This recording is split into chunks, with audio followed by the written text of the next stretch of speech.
పూర్తి వివరాలకు చదవండి రేపటి అక్షర శిల్పం దినపత్రికలో.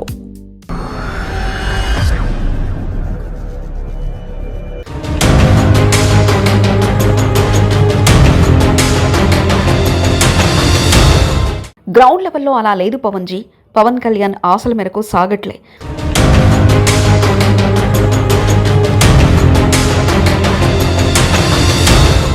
అన్ని చోట్ల అదే పరిస్థితి ఉంది పవన్ సార్, విశాఖ తప్ప అన్ని చోట్ల అదే పరిస్థితి. పవన్ కళ్యాణ్ తాజా సినిమా వీరమల్లులో ఒక డైలాగ్ ఉంటుంది, అది ట్రైలర్లోనే మనకు కనిపిస్తుంది.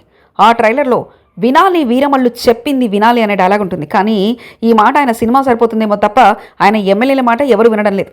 సగానికి సగం టాక్ నడుస్తుంది. ఆంధ్రప్రదేశ్లో 21 మంది ఎమ్మెల్యేలు జనసేనకున్నారు. ఆ 21 మందిలో దాదాపు 50% మంది ఇప్పుడు పవన్ ఖచ్చితంగా ఇదే చెప్పాల్సిన బాధ్యత వస్తుంది.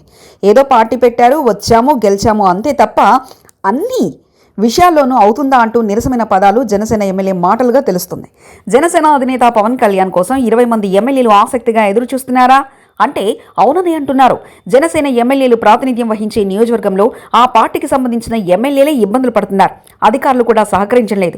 టీడీపీ నేతలకే ఎక్కువ ప్రాధాన్యత ఇస్తున్నారు. ప్రోటోకాల్ పాటించకుండానే కొందరు అధికారులు వ్యవహరిస్తున్న తీరుపై జనసేన ఎమ్మెల్యేలు ఇబ్బందులు పడుతున్నారు. ఈ విషయాన్ని పవన్ కళ్యాణ్ దృష్టికి తీసుకెళ్లినా ఆయన పట్టించుకోవడం లేదని కొందరు అంటున్నారు. ముఖ్యమంత్రి చంద్రబాబు నాయుడు పవన్ కళ్యాణ్ కలిసి కూర్చుని మాట్లాడితేనే ఈ సమస్యకు తెరపడుతుందని భావిస్తున్నారు. గత ఎన్నికల్లో జనసేన పార్టీ 21 అసెంబ్లీ నియోజకవర్గాల్లో విజయం సాధించింది. పవన్ కళ్యాణ్ విజయం సాధించిన పిఠాపురం నియోజకవర్గం మినహాయించి మిగిలిన 20 జిల్లాల్లో కూటమి పార్టీలోని నేతలు జనసేన ఎమ్మెల్యేలకు సహకరించడం లేదు. పిఠాపురం నియోజకవర్గంలోని మాజీ ఎమ్మెల్యే వర్మ తన వర్గాన్ని ప్రత్యేకంగా చూస్తున్నారు. అక్కడ కూడా జనసేన టీడీపీకి పడడం లేదు. పిఠాపురం నియోజకవర్గంలోనే ఈ పరిస్థితి ఉంటే ఇక మిగిలిన నియోజకవర్గాల్లో పరిస్థితి ఎలా ఉంటుందనేది ఆలోచించాలని కోరుతున్నారు. నాగబాబుతో పాటు ఇతర నేతలు అక్కడికి వెళ్ళినప్పుడు టీడీపీ కార్యకర్తలు చేసే నినాదాలు ఎలా ఉంటాయో వేరే చెప్పాల్సిన అవసరం లేదు. ఇక తాజాగా తాడేపల్లిగూడెం జనసేన ఎమ్మెల్యే బొలిశెట్టి శ్రీనివాస్ చేసిన వ్యాఖ్యలు కూడా ఇందుకు అద్దం పడుతున్నాయి. వివాదాల విషయంలో మాట్లాడాలంటే తాను డైరెక్ట్గానే మాట్లాడతానని, అసలు 21 జనసేన ఎమ్మెల్యేలు ప్రాతినిధ్య నియోజకవర్గంలో ఏం జరుగుతుందో తెలుసా అని బొలిశెట్టి శ్రీనివాస్ చేసిన కామెంట్స్ మంగళగిరిలోని జనసేన పార్టీ కేంద్ర కార్యాలయాన్ని తాకాయి.